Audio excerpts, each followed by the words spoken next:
Our universe is one of immense and inconceivable scale, punctuated by at least 76 sextillion stars, oases of light permeating the dark. There are more stars in our universe than there are grains of sand on every beach on Earth. It's an absurd number that defies human comprehension. Yet, despite this abundance of cosmic landmarks, there's a certain irony that we live in a universe where the outposts of concentrated matter are few and far between. If each star were indeed shrunk down to the size of a grain of sand, then the typical separation between each grain would be about 6 miles. So that's sort of the distance from here at Columbia to downtown Manhattan in the Greenwich Village. Now that distance, which is about 4 light years coming back to physical units, is so great that it represents an immense challenge to our modern spacecraft. For example, it would take our most remote spacecraft, Voyager 2, another 80,000 years to traverse such a distance. And that's just our nearest star. The nearest galaxy is 500,000 times further out than this. When faced with such epic distances, such timescales, it seems like the universe simply forbids the dream of human astronauts ever exploring the depths of space. Like a cosmic joke teasing us with jewels of exploration which will always be out of reach. And it's at times like these that we tend to dream of other solutions based on exotic physics such as warp drives or wormholes. But to the best of our knowledge, these are theoretically implausible. What about using real, proven physics? In our recent videos, we discussed the halo drive as a possible means for interstellar travel, but even that system isn't fast enough to get you to other galaxies. Remarkably, there is a trick using proven physics that might allow a person to travel between even distant galaxies on a human lifetime. But like making a deal with the devil, it comes at such a steep price that you might not be so quick to want to sign up. A cost that emerges as a natural consequence of Einstein's special theory of relativity. Today, we're going to be taking a trip on board the constantly accelerating spacecraft. Let's imagine that we have constructed a ship capable of accelerating at 1g for as long as we like. That means that its velocity increases by 10 meters per second for each and every second that ticks by. So for example, after 10 seconds it will be traveling at 100 meters per second and have covered a distance of 0.5 kilometer. We're just going to leave aside the issue of how a spaceship could actually conduct such a feat for the moment and just assume it is true. And that's simply for the purpose of keeping this video focused and on point. And similarly, we are going to assume that a spaceship has perfect shielding, capable of withstanding any kind of impact or radiation you can imagine.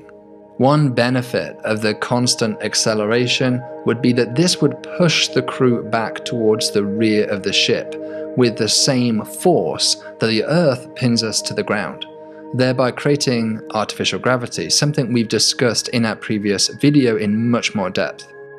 And so life on board would be relatively pleasant, working and living much like we do here on Earth.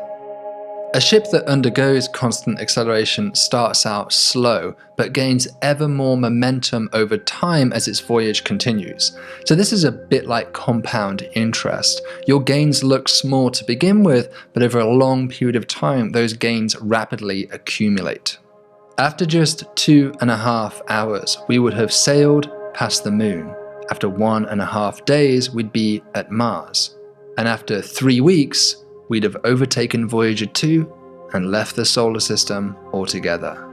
By this point, our ship would be traveling at 40 million miles per hour, or about 6% the speed of light.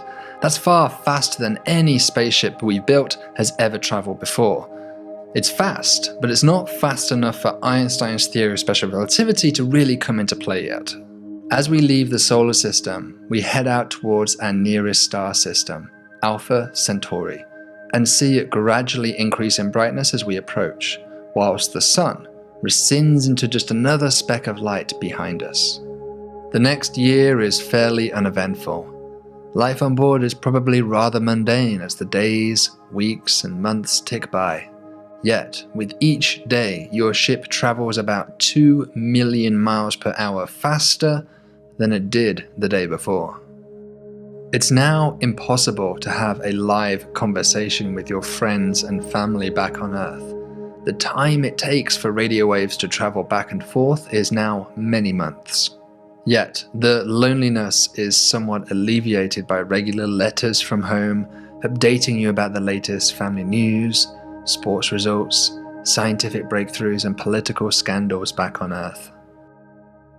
After 15 months into your journey, your crew celebrates crossing the first light year. You're now just under 1/4 the distance to Alpha Centauri, but over 1/3 of the way in terms of outbound journey time, and that's thanks to the ship's constant acceleration. There's another milestone that you and your crew realize you have passed as well, and that's what physicists call your Lorentz factor, given by this famous equation right here, has now passed a factor of 2.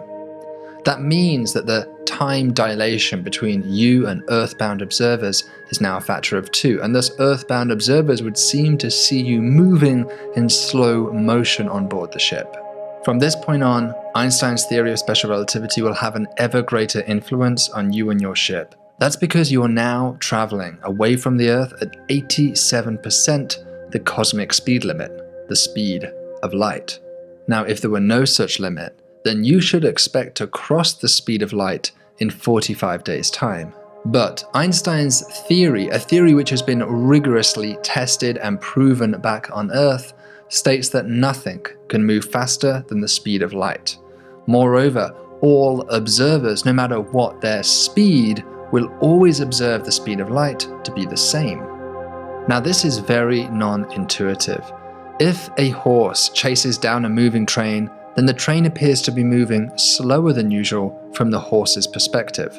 But relativity says that no matter how fast that horse is running, if the train is a beam of light, then it will always appear to recede away at exactly the same speed, the speed of light. The horse can never catch up. If the speed of light is a constant to all observers, then the mind-bending consequence is that space and time are not constant. They shift to accommodate this rule. And that's exactly what happens here with our ship. Time shifts such that observers back on Earth seem to see the crew moving slower than usual on board, and even space shifts such that the ship itself appears squashed in length, and both of those effects scale with this famous Lorentz factor, which at this point in our journey is a factor of 2. This even affects your perceived acceleration. From Earth's perspective, you are now no longer accelerating at 1g, but rather your acceleration appears to be getting ever smaller as you approach the speed of light. Despite the fact on board, you still feel a 1g acceleration. On board the ship, of course, you and your crew would not think anything had changed. Time appears to be running just like usual. But you would notice some strange things outside of the ship. Looking back at the sun, you'd notice that it would have appeared to have faded into darkness, much faster than you'd expect from simple distance scaling. By the time your Lorentz factor is 2, it's now 10,000 times dimmer, only detectable with the ship's onboard telescope, as a result of relativistic aberration and time dilation effects. Not only this, but light from the sun now appears increasingly red-shifted, due to the relativistic Doppler shift. So red in fact that it now emits mostly in the infrared band where your eyes can't even see it. But ahead of you, the opposite has happened. Alpha Centauri now appears 10,000 times brighter than it would if you were not moving. Yet, most of its radiation is now arriving as high-energy ultraviolet light. Not only this, but the constellations ahead of you would appear distorted, warped into a kind of tunnel vision illusion. In a very real way, as you accelerate ever faster, you begin to disconnect from the rest of the universe. But accelerating forever is not an option because we don't have infinite fuel on board, and at some point we're going to want to slow down, step off the ship, and reconnect to the rest of the universe. So one way of doing this is to accelerate your ship up to about the halfway mark in your journey, then flip the ship over on its head and accelerate in the opposite direction, thus bringing you to a stop at some distant destination.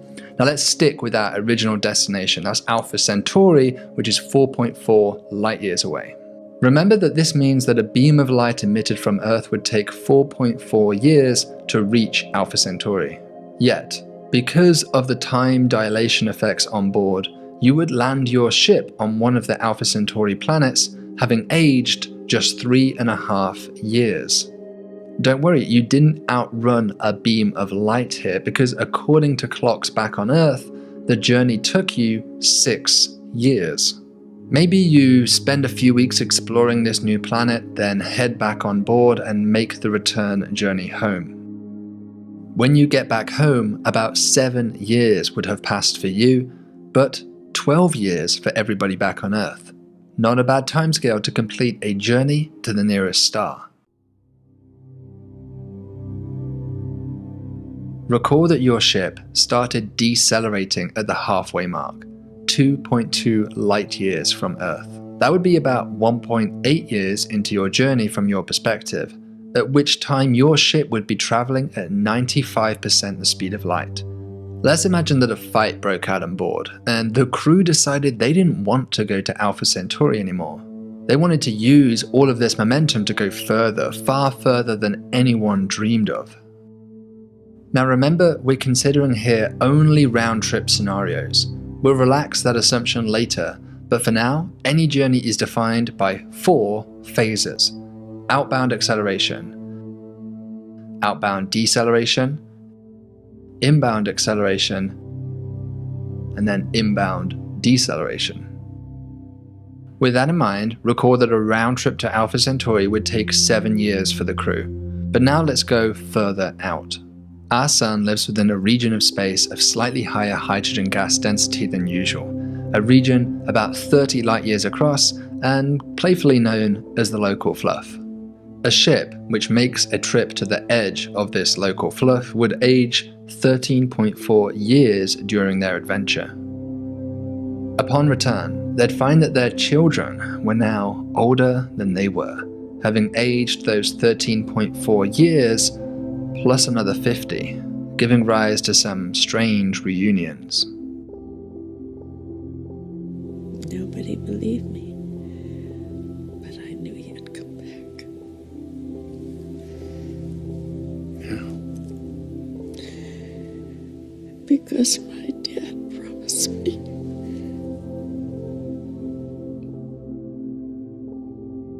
Perhaps the crew are not satisfied with just leaving this local fluff though. Perhaps they vote to go further. The local bubble is a larger volume in which the local fluff itself resides, a collection of tens of thousands of stars spanning 300 light years across. In a 1G spaceship, the crew will be able to fly to the edge of the local bubble and return back, and only 22 years would have passed for them.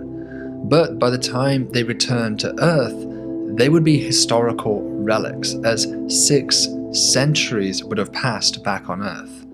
Perhaps the crew would be shocked and alienated by the changes which had transformed society in those 6 centuries gone by.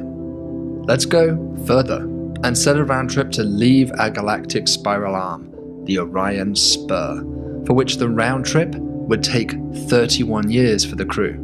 This is where things get weird.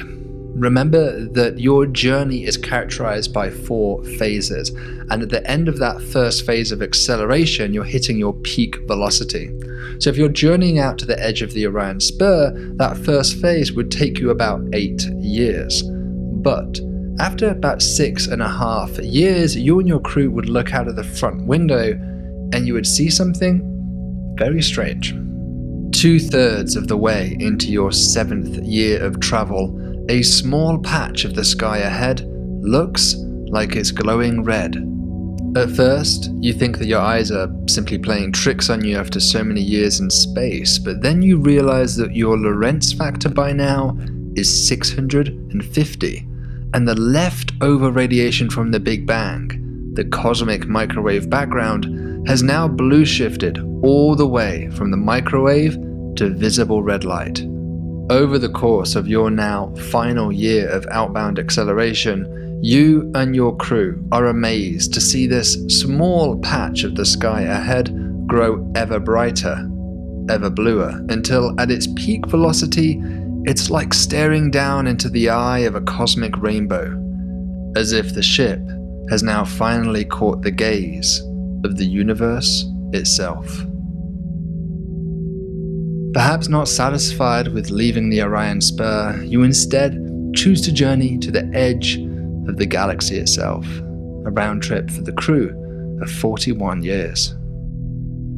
Having returned home from their 100,000 light-year round trip, the crew, now in their 60s, would return to an Earth which had witnessed 100 millennia pass by. It's very difficult to imagine how humans would have changed after such a long timescale. Perhaps our ancestors would look different after so many generations of gradual evolution.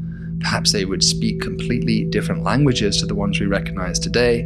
Maybe they would have even abandoned technology and gone back to a more Neolithic way of living. Maybe even the Earth itself is abandoned at this point, and there are no trace of humans on the Earth at all.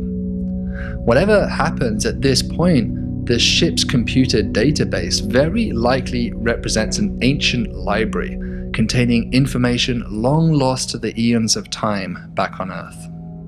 But all of this is still within our own galaxy. What if we go truly to the beyond, to another galaxy altogether? Let's go to Andromeda. In a 56-year epic round trip, you and your crew return in old age to Earth, having borne witness to another galaxy firsthand. But back on Earth, there is very likely no one even recognizable as human by this point, with 5 million years having passed by. You and your crew are very likely the last humans in the universe. Although there are no humans left, the Earth looks better than you've ever seen it before. Biodiversity has almost recovered to pre-human levels, coral reefs have recovered across the planet, and cities and concrete have disappeared as nature has now reclaimed what was always hers.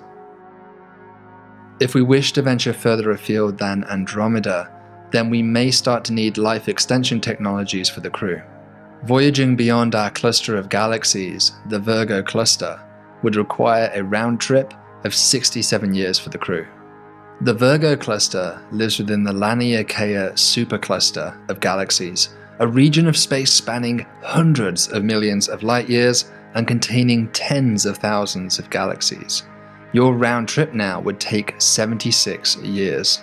At peak velocity during that journey, your Lorentz factor would be 250 million, a speed of 0.999999998 times the speed of light.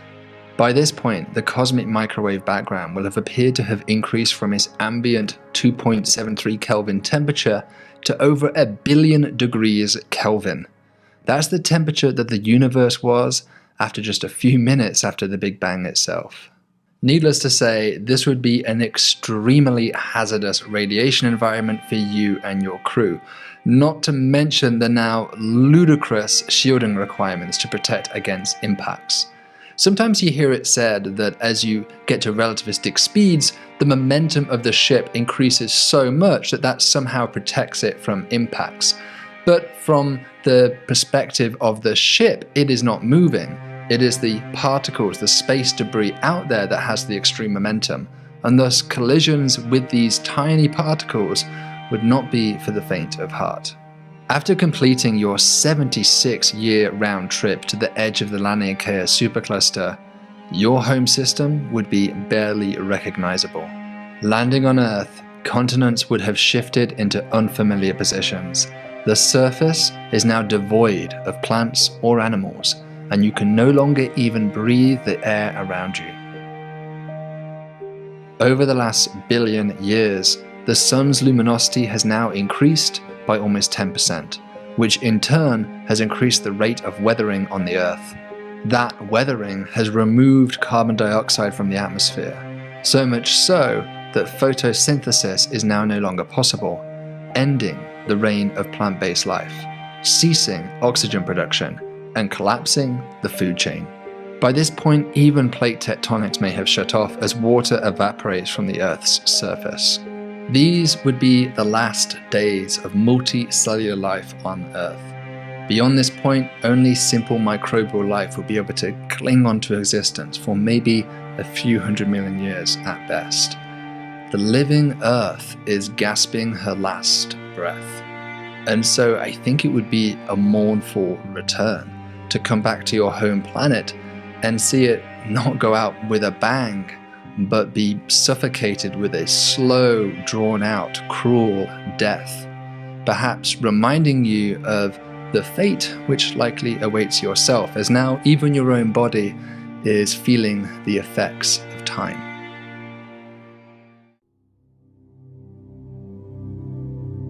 One might suggest that there's no reason why Laniakea should be the limit to these types of round trips.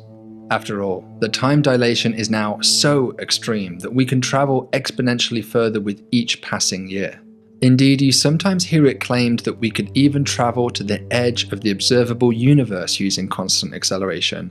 Those are galaxies some 46 billion light years away from us. But no matter how much we accelerate, no matter how extreme time dilation becomes, we will never be able to reach the edge of the observable universe. Now, why should this be? Well, when we talk about journeys of billions of light years, then the expansion of the universe itself starts to interfere with our voyage. In 1998, two teams of astronomers used distant supernovae to independently discover that the rate of the universe's expansion, something known since Edwin Hubble's time, was in fact increasing. It was itself accelerating. We do not fully understand why this is happening, but the cause is usually labeled dark energy. Using these measurements of the rate of the universe's expansion, we can define various thresholds, various horizons which limit our interactions with the outside universe. For example, the so-called particle horizon is the greatest distance which a particle of light could have traveled since the Big Bang itself, essentially, which was 13.8 billion years ago. Now, you might naively think that that means that the distance should be 13.8 billion light years, but because of the expansion of the universe, it's actually a much greater distance, ends up being 46 billion light years across.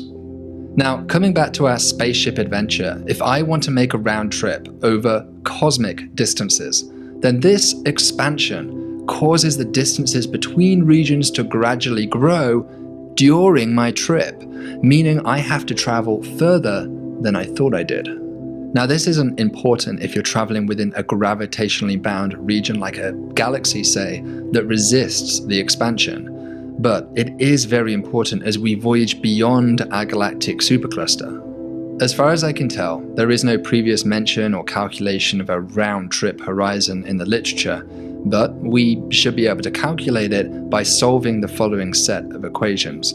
I'll link to a paper down below where you can learn all about how to do these kinds of calculations yourself. But to save you that pain, the resulting proper distance turns out to be 8.3 billion light years away. This distance represents a cosmic point of no return. Once you cross it, there's no coming back. You would never be able to get back home, even traveling at the speed of light. And that's because the expansion of the universe simply outpaces you. And yes, space can and does expand faster than the speed of light. So it would be a strange feeling on board the ship as you cross that threshold, knowing that no matter what happens from this point on, you would never return home and see the Earth again. Since we can't return home beyond this point, let's not even try. Let's change the rules of our trip and make it a one-way ticket. Now, I'm still going to assume that the second half of our journey is a deceleration phase where we come to a stop. And that's simply because it's very difficult to talk about how much time has passed by unless we return to the same inertial frame of reference from which we left. Now, liberated from the need to come back home, you might expect that we can travel far, far further into the universe, perhaps even to the edge of the observable universe. But again, the answer is no. Even if we accelerate forever, we'll never catch up to the so-called event horizon, which lies at twice the point of no return. This represents the greatest distance which a beam of light emitted from Earth now could ever reach in infinite time. Because parts of the universe are expanding at the speed of light, then we can never catch up to such regions and thus end up being limited to distances within this so-called event horizon. But what the hell? I mean, we've come this far, let's just keep going. After this point, we're not really a spaceship anymore, because no matter how hard we try, we never catch up with the event horizon. And in fact, the rest of the universe around us expands away in all directions ever faster. Soon, there are no galaxies, no clusters, nothing around us as the universe expands ever faster beyond our view. We've become isolated, trapped in the void. If we're not really a spaceship anymore, perhaps we've become a time ship. Could we use our ship to travel to the end of time itself? Now, certainly if you naively use the equations of special relativity, things certainly do look extreme. For example, with an acceleration and deceleration phase spanning 2 centuries by the ship's clock, a clock back on Earth should have recorded 100,000 trillion years. Enough time that even protons would have theoretically decayed to leave no nucleonic matter left. But here's the thing, it doesn't really make much sense to even talk about time dilation anymore. And that's because time dilation is defined as being relative, hence the name relativity, to our initial inertial frame of reference, which in our case was the Earth. But by this point, after so much time, after crossing so many light years, the Earth lies beyond our cosmic horizon. We are no longer causally connected to it. Put another way, it is now literally impossible to compare clocks to those back on Earth. To make matters worse, not only can you not compare to Earth's clocks, but you can't even compare to any other clock by this point. That's because by now the universe has expanded by a factor of 10 to the 10 to the 55, and statistically, there would very likely be no other particles within your entire observable universe except for you. Even the cosmic microwave background has thinned out to nothing by now. How can we even talk about measuring time, comparing clocks, when the clocks effectively exist in separate universes by this point? The very definitions underpinning time dilation have effectively unraveled. And so here, finally, your journey comes to a close. In complete isolation, a perfect void. You and your crew have become a monument to times that once were, to a universe that once was. And perhaps as you and your crew finally pass away into the night, you think back to that fateful day that you agreed to step on board this vessel, to be locked into a tomb that hurtled into nothingness. The universe right now is in its youth. We live in its flourishing years with stars sparkling across the sky, and perhaps life too proliferates across the cosmos.